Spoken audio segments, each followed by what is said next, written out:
저희 조코피TV는 썬팅 필름의 새로운 패러다임을 선사하는 T9 필름 신차 검수부터 장기 렌트 리스까지 모빌리티 서비스의 정수 카스페이스와 함께합니다. 왜 앞에서 기다리라고 하는 거야? 뭐지 이거? 뭐야? 뭐야? 맨날 힘들다 그러더니 돈도 없다 그러고 연봉도 깎였다는 애가 이거 어떡하냐? 또 그런 얘기를 또 왜 하는가? 장기 렌트라고 한번 외쳐볼까 우리? 장! 기렌트! 나도 이거 하면 살 수 있는 거야? 당연하지. 네, 반갑습니다 여러분. 조코피TV의 조현일입니다. 자, 오늘 각 팀들의 미디어 데이가 열렸습니다. NBA, KBL도 어제 미디어 데이가 있었고 이제 본격적으로 시즌이 정말 시작되는 느낌인데 저도 오늘 다른 해설위원들 또 캐스터들과 함께 쿠팡 플레이 프로필 사진을 찍고 왔습니다. 이제 진짜 시즌이 시작되는 느낌이죠. 자, 그런데 이 와중에 글쎄요, 시즌 개막이 썩 달갑지 않을 아니면 떨고 있을 조직과 또 몇몇 선수들이 있죠. 그 가운데 하나가 바로 카와이 레너드와 클리퍼스인데 일단 우회용 계약 의혹이 제기됐었죠. 제가 두 차례 다뤘었는데 짧게 정리하고 가겠습니다. 우선 카와이 레너드가 2025-26 시즌 프리시즌 미디어 데이에 참석했습니다. 자신을 둘러싼 의혹들에 대해서 인터뷰가 많았었는데 일단 사건의 요지는 이렇습니다. 현재 파산한 이 에스피레이션이라는 식목회사가 있었어요. 그리고 이 식목회사와 후원 계약을 레너드와 클리퍼스가 맺게 됩니다. 레너드는 4년 약 28mm의 금액에 이 에스피레이션과 후원 계약을 맺었는데 특이하게도 브랜드 홍보 및 마케팅 활동은 아예 전무한 조건이었습니다. 그리고 보통은 이런 스폰서십과 계약을 맺을 때 그냥 몇십 미리 전부예요. 그런데 4년 28mm니까 무려 7밀짜리였습니다. 700만 달러짜리였어요. 그러니까 어마어마한 후원 계약이었던 셈입니다. 자, 일각에서는 이거 셀러리캡 우회용 계약이 아니냐라는 주장을 제기했고 그 중심에 이 파블로 토레라는 인물이 있었습니다. 자, 레너드가 NBA 사무국의 조사에 대해서 인터뷰를 받았는데 무슨 얘기를 했냐면 NBA는 그들이 할 일을 해야 된다. 그리고 우리는 잘못된 행동을 하지 않았다. 그렇기 때문에 NBA 측의 조사가 나는 당연히 환영하고 나와 팀 모두에게 미치는 영향은 아예 없다. 이렇게 이야기를 했습니다. 보통은 본인의 입장 표명을 안 하는 레너드인데 오히려 해서 시원하다기보다는 쫄리는 게 있나? 이런 좀 시선을 거두기는 어렵습니다. 그리고 본인의 몸 상태에 대해서도 의사나 재활 전문가의 체크 없이 내가 원하는 대로 모든 훈련을 자유롭게 소화했다. 기분이 정말 좋다. 이렇게 인터뷰를 했습니다. 자, 레너드 그리고 나서 무슨 얘기를 또 뒤이어서 했냐면 계약 내용과 더불어서 내가 이행해야 했던 서비스를 모두 이해한다. 음모론이나 낚시기사, 현재 보도 중인 언론의 내용과는 무관하다. 이렇게 이야기를 했습니다. 자, 그러면서 오히려 이 에스피레이션이 파산하면서 일부 금액을 미지급받았다는 주장이 나왔고요. 파산 서류의 최대 채권자 중 한 명으로 레너드가 기재가 돼 있었습니다. 그리고 약 7밀가량이 미지급됐다. 그러니까 1년치의 후원금을 못 받았다. 이렇게 주장하는 거죠. 그리고 이 에스피레이션 공동 창립자인 조 샌버그는 사기 혐의로 일단 체포가 된 상황입니다.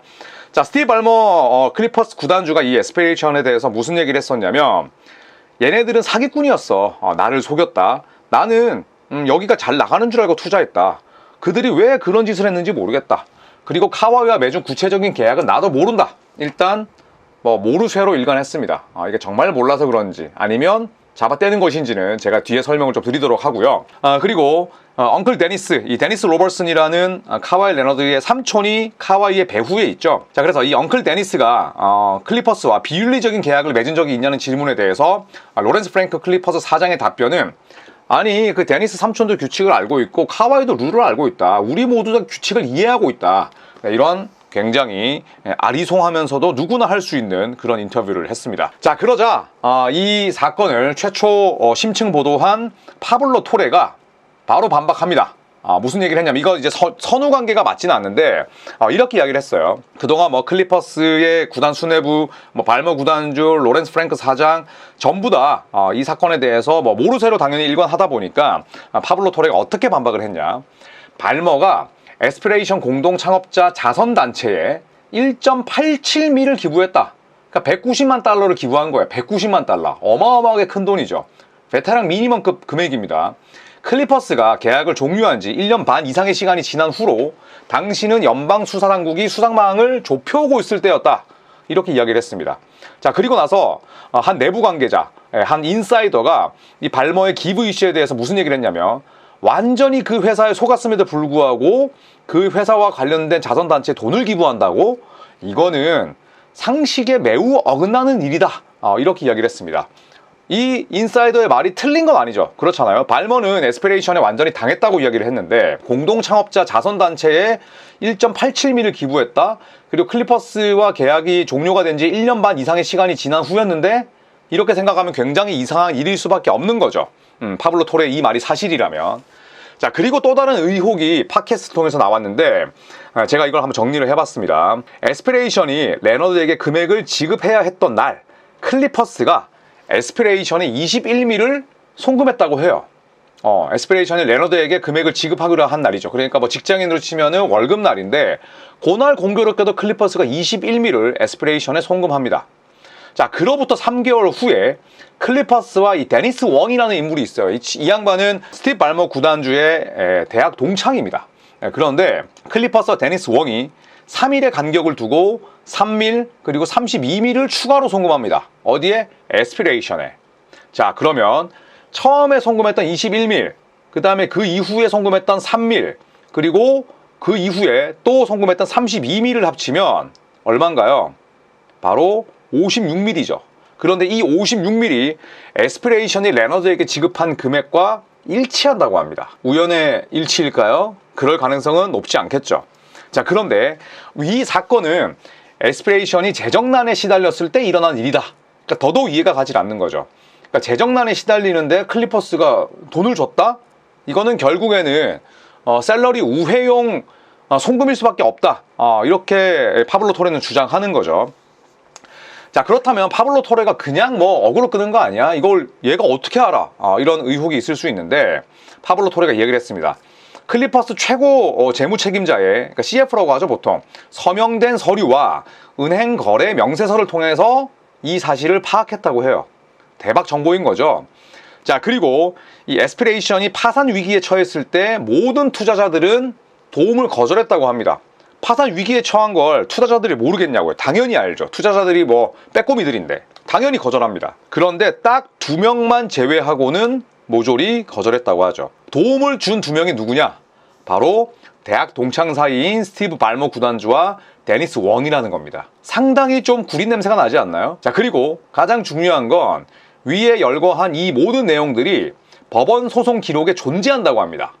그러니까 그냥 파블로 토레가 뇌내망상하거나 뇌피셜이 아니라 법원 소송 기록에 존재한다고 하니까 저는 이 정도의 소스면 굉장히 믿을만하고 공신력이 있지 않나 생각이 들고, 만약에 파블로 토레가 지금 이야기했던 이 사실들이 전부 다 정말 팩트로 드러난다면 발머 구단주, 로렌스 프랭크 사장, 레너드는 전부 다 연기를 하고 있는 셈일 테고, 만약에 뭐 그 사이에서 단단한 오해가 있었더라면 파블로 토레는 본인의 언론직이 날아가겠죠. 그렇기 때문에 저는 이 커리어 엔딩으로 이 싸움이 진행되지 않을까 개인적으로 생각을 합니다. 자, NBA는 2026년 올스타전이 끝날 때까지, 그러니까 내년 2월이죠. 수사에 대한 결과가 명확하게 나오지 않을 것이라고 예측하고 있습니다. 자, 그런데 NBA 측이 지금 이 사건이 제법 커졌기 때문에 가만히 있을 수 없습니다. 좌시할 수 없죠. 자, 그래서 이 사건 해결을 위해서 뭐 워스텔, 그리고 립튼, 그리고 뭐 로젠 카츠라는 로펌을 고용했다고 해요. 근데 요 로펌들을 살펴보니까 과거 구단주 혹은 고위 구단 관계자들에 대한 사건을 조사한 이력이 있는, 그러니까 베테랑 로펌이더라고요. 그러니까 이런 사건을 믿고 맡기기에 우리가 돈을 주고 세금 계산서를 끊기에 굉장히 믿을 만한 그런 업체다. 이렇게 보시면 될 것 같습니다. 자, 규모가 대단히 큰 사건이기 때문에 기본적인 자료 확보는 물론이고, 파블로 토레가 이 사건을 준비하기 위해서 문서가 5,000개가 넘었다고 하죠. 그러니까 자료 확보는 뭐 기본이고요. 관련 당사자에 대한 조사 및 계약 조항에 대한 법률적인 해석을 지속적으로 가져가겠다. 이런 입장입니다. 자, 아무래도 뭐 법리 다툼이다 보니까 좀 장기화될 것으로 예상이 됩니다. 파블로 토레가 주장하는 저 몇 가지 내용만으로도 이미 클리퍼스와 레너드는 끝난 거 아니야 라고 생각할 수도 있지만, 또 완벽하게 이 사건을 명확한 결론을 짓기 위해서는 더 많은 시간이 필요하다는 거죠. 자, 그래서 향후 시나리오를 한번 예상을 해보면, 일단 무혐의로 만약에 결론이 난다. 뭐 수단과 방법을 가리지 않고 어떤 식으로 덮든 아니면 파블로 토레가 잘못 조사를 했든 무혐의로 결론이 난다면 레너드는 불필요한 의혹에 휘말렸지만 당연히 선수 명예를 회복할 수가 있고, 또 구단 내부에서 발생한 이 불확실성이잖아요. 클리퍼스 구단과 또 레너드는 또 클리퍼스의 핵심 선수이기 때문에 이 불확실성을 도리어 이겨내면서 선수단이 결집되는 효과가 있을 겁니다. 그리고 이 모든 것들이 또 시즌 성적에 긍정적인 영향을 미칠 수가 있는 반면에 일부 위반이 있다. 그러니까 클리퍼스와 레너드 쪽이 아니라 에스피레이션의 일방적인 잘못이면 뭐 일부 위반으로 저희가 통칭할 수 있겠죠. 그렇게 된다면 구단은 금전적인 제재를 받거나 드래프트 픽 박탈 등 불이익이 발생될 겁니다. 그리고 레너드 개인에 대한 뭐 잘못은 뭐 없을 테니 피해자 프레임은 형성이 되겠고요. 자, 세 번째는 중대 위반입니다. 이게 뭐냐면 구단과 레너드의 셀러리캡 우회 계약이 사실로 드러날 경우, 이렇게 되면 파장이 대단히 크겠죠. 고액의 벌금 때려 맞습니다. 그리고 한두 장이 아니라 다수의 드래프트 픽이 박탈될 겁니다. 그리고 레너드의 계약은 무효가 되겠죠. 중대한 위반은 중대한 제재로 이어질 겁니다. 자, 그리고 레너드 커리어 전반에 뭐 엄청난 타격을 받겠죠. 구린 돈 받은 거니까. 그리고 명예는 물론 향후 선수 생활에 불리하게 작용할 수밖에 없습니다. 그리고 팀 사기도 저하되겠죠. 클리퍼스 자체가 뭐 완전히 미래 자산이 빼앗기게 되고, 또 스티브 발머 구단주 로렌스 프랭크 사장까지도 완전히 망해버리는 그런 사태가 되기 때문에 팀 사기는 뭐 저하될 건 자명하고요. 리그 성적에 무조건 타격이 있겠죠. 네, 그리고 회복까지는 많은 시간이 소요될 겁니다. 궁금합니다. 파블로 토레의 저런 주장이 정말 맞다면 카와이와 클리퍼스는 나락으로 갈 수밖에 없을 것 같고요. 만약에 저 사이에 또 잘못된 그런 팩트라든지 혹은 뭐 사실관계가 있다면 카와이 레너드와 클리퍼스는 아무 문제 없이, 아무 타격 없이 또 시즌을 치를 수 있겠죠.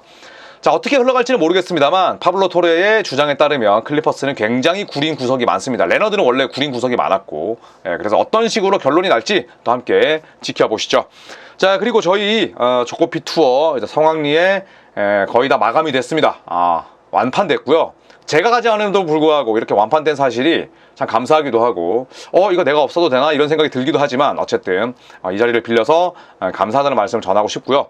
11월 말에 또 저희가 준비하고 있는 게 있으니까 많은 또 기대와 사랑을 부탁드리겠습니다. 그리고 누차 말씀드리지만 조코피TV 추석 연휴 내내 컨텐츠 올라가고요. 그리고 오늘 밤 22시 30분에 오랜만에 라방을 또 진행할 거니까 디비전별 티어 나누기를 할 거예요. 그래서 많이들 들어오셔서 함께 호흡하시죠. 고맙습니다.